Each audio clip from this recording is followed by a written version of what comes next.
എൻ്റെ പേഴ്സിലുണ്ട്.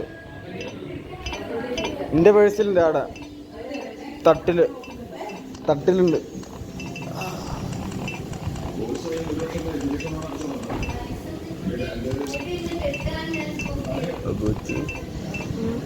ലേറ്റ് ആയി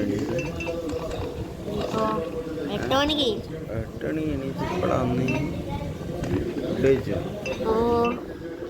ഇത് ഭയങ്കര പോലത്തെ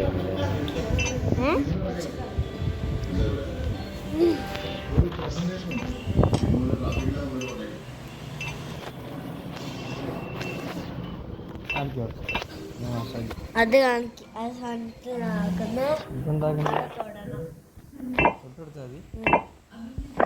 ഫുൾ റെഡി ആയാല് റെഡിയായി തൊട്ടാൽ മതിയാണ്.